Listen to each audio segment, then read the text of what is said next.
Salut à tous. C'est Isten et Robin Mix15 qui a changé le nom de sa chaîne.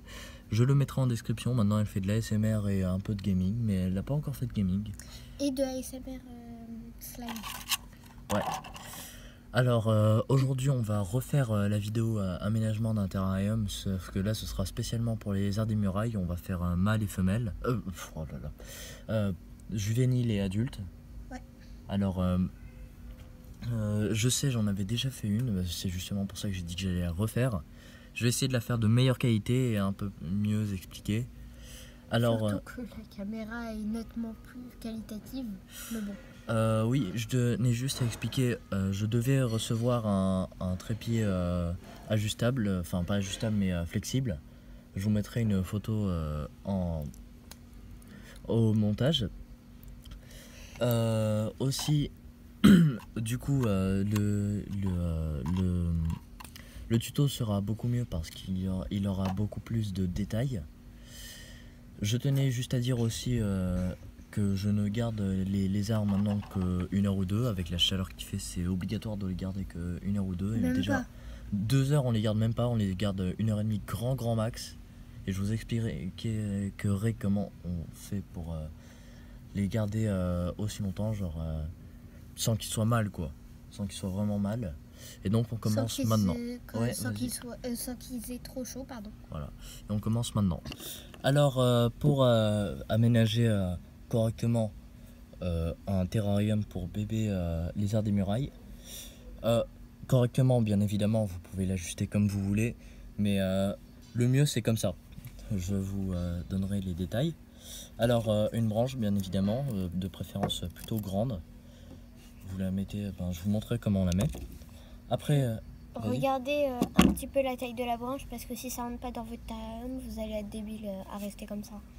Et puis c'est mieux qu'elle soit assez grande, assez large, comme ça adultes ou petits pourront s'installer dessus. Donc je prendrai cette branche aussi pour le tuto adulte, pour la suite. Après un carrelage, un bout de carrelage.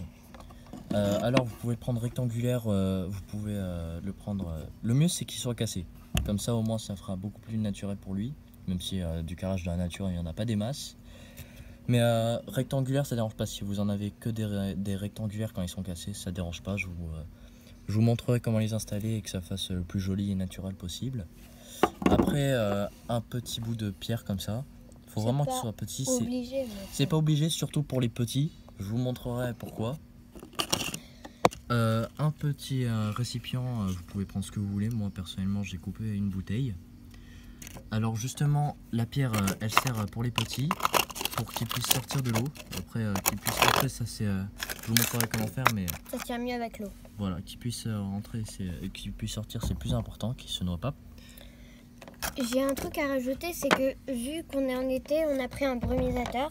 Ouais, c'est le brumisateur pour Stéphane et Philippe. Ouais. Et parce que vous nous avez dit, ouais, c'est pas bon de garder un lézard aussi longtemps, mais alors, si vous le brumisez un petit peu, il risque pas de se sentir mal. Non, on brumise à peu près toutes les 10 minutes, un truc dans le genre. Pas beaucoup, hein, juste assez pour que ça soit à peine mouillé, quoi. Juste aussi pour les personnes justement qui disent que c'est pas bon de garder des reptiles ou des amphibiens. Le problème c'est le stress, du coup surtout pour les petits. Ça c'est quelque chose, je quitte un peu le sujet, mais dans les jardineries on va vous dire, ou dans certaines grandes animaleries, on va vous dire que garder un petit reptile ou un petit amphibien dans un grand terrarium, c'est pas bon parce qu'il peut stresser.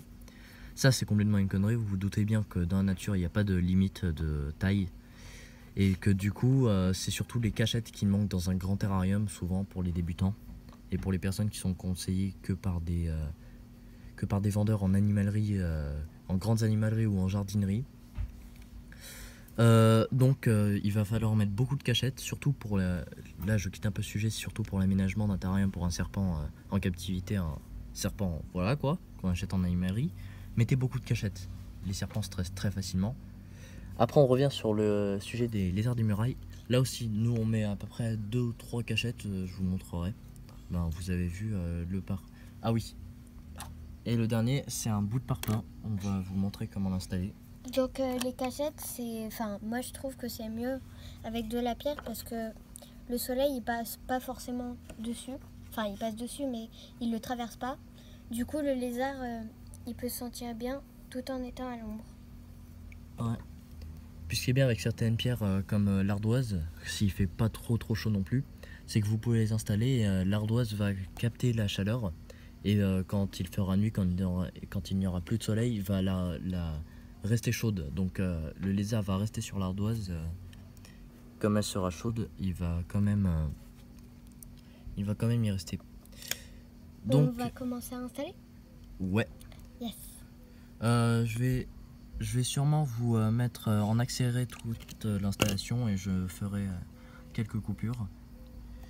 Donc c'est parti. Alors juste avant d'accélérer, je vais vous montrer comment on met la cachette celle-ci. C'est assez facile hein, franchement, puis c'est plutôt joli. Donc on se retrouve tout de suite. Alors tout d'abord il faut faire un trou. Alors là il est déjà pré-creusé puisque le terrarium était déjà fait. Donc on la cale comme ça avec le trou en bas, je vais vous montrer. Il vaut mieux qu'il n'y ait pas trop de terre en bas, mais quand même. Voilà. Pour pas qu'ils sentent le plastique. Voilà. Après, vous pouvez recouvrir les bords là, sur les côtés de terre. Moi personnellement, c'est ce que je fais, je recouvre. Surtout sur les trous là il y a un trou. Et il faut mieux pas que la... Et voilà, du coup la cachette est montée. C'est pas non plus très tendance, c'est assez simple. Vous pouvez même le faire dans un terrarium avec du sable ou n'importe quoi, c'est assez cool. Juste on se retrouve quand il fera un peu moins beau parce qu'on va s'arrêter juste le temps de manger parce que c'est un peu l'heure. A tout de suite, salut. Du coup maintenant on continue. Alors pour l'eau je vais aller la remplir et je reviens.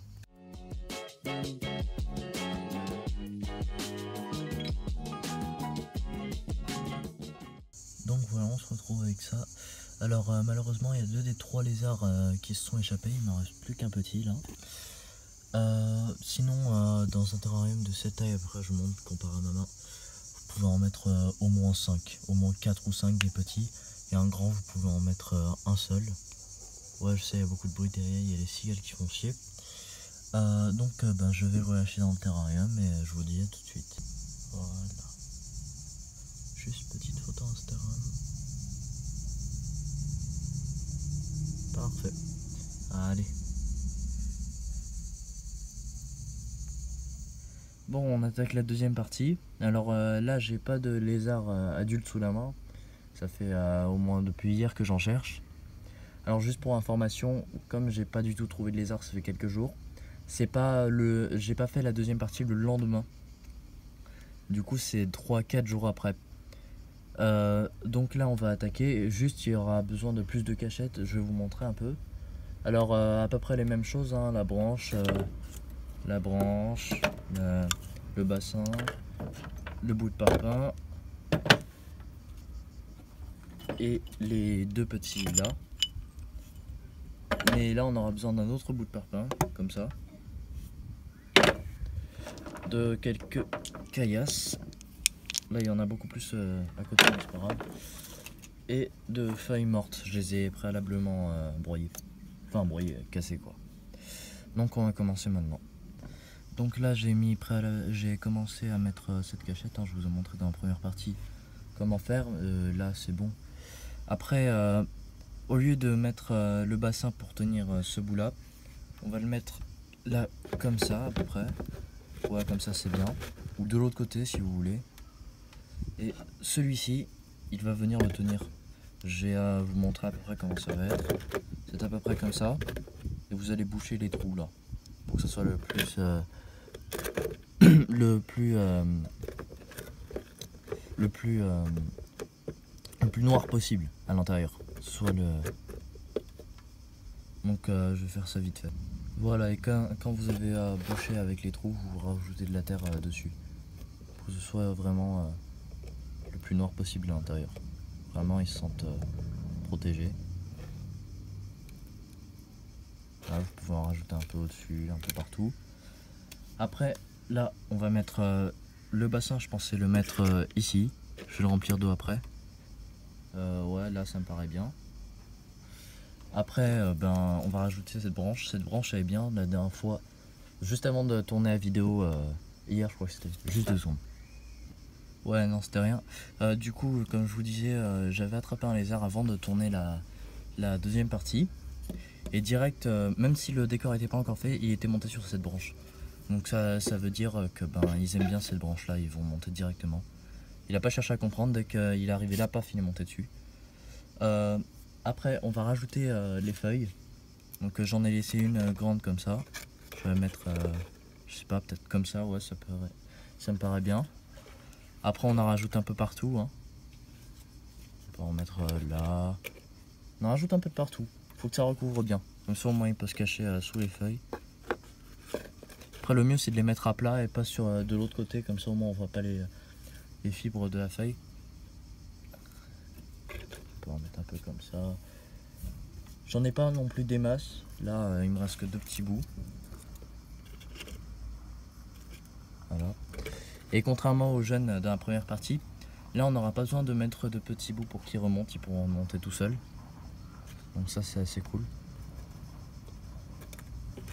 Voilà. Après vous pourrez ajouter des cailloux un peu partout. Là. Voilà. Vous pouvez en rajouter un peu partout. Voilà. Après, faut pas que ça bouche l'entrée non plus de la cachette. Là faut que la cachette soit légèrement dégagée pour qu'on puisse que le lézard puisse y aller. Désolé s'il y a du bruit. J'essaie de voir quand même si je trouve pas un lézard et je reviens de suite. Bon j'ai pas trouvé de lézard mais entre temps j'ai versé de l'eau dans la gamelle, dans le truc. Le mieux c'est qu'elle soit le plus fraîche possible. Vous pouvez même mettre 1 ou 2 glaçons, ça dérange pas. Perso moi ils ont fondu. Déjà je voulais dire 2-3 trucs. Déjà merci aux 130 abonnés et quelques. J'ai pas eu le temps de vous remercier dans la vidéo précédente. Et je ferai peut-être une vidéo remerciement plus organisée. Là j'ai pas trouvé le temps ni l'idée. J'ai pas trouvé d'idée pour faire. Après je voulais juste dire 2-3 trucs. Déjà je crois que je l'ai déjà dit dans la vidéo mais c'est pas grave, je le redis. Je ferai une vidéo unboxing pour le trépied que je vais recevoir. Après il y aura sûrement des trucs, des vidéos à la rentrée ou fin septembre, un truc dans le genre. Parce que j'irai à une bourse de reptiles, je vous dirai au moment venu. J'essaierai de vous filmer ça, si ça vous dit. Après je voulais dire, il y a quelques temps, même 1 an je crois, j'avais fait une vidéo sur la tarente de Méditerranée entre guillemets. Je sais que la tarente de Méditerranée n'est pas une espèce, c'était une façon pour moi de différencier les tarentes de Mauritanie albinos et celles qui ne le sont pas. Après j'avais dit qu'il n'y avait que 5 espèces de lézards en France. Je suis bien conscient qu'il n'y en a pas que 5, c'est juste les plus faciles à trouver. Enfin 5 du coup 4 puisque la tarente de Méditerranée n'existe pas. Je sais très bien que qu'il n'y a pas que 4 espèces de lézards en France, mais c'est plus facile à trouver. Les autres elles sont assez galères. Après aussi j'ai créé un compte Instagram sur les... ça aussi j'ai dû le dire mais c'est pas grave, je le redis. J'ai créé un compte Instagram sur les reptiles, les amphibiens ou les insectes que j'attrape pendant mes herpings ou en me baladant tout simplement. Je vous mettrai le lien, enfin je vous mettrai pas le lien, je vous mettrai le nom en description ou au montage, je verrai. Et aussi ma soeur a refait sa chaîne YouTube, elle a complètement changé de truc quoi, le nom, tout a changé. Je vous mettrai le lien de sa chaîne en description. Et je vous remercie des 130 abonnés et quelques encore, et je vous dis à une prochaine fois, salut.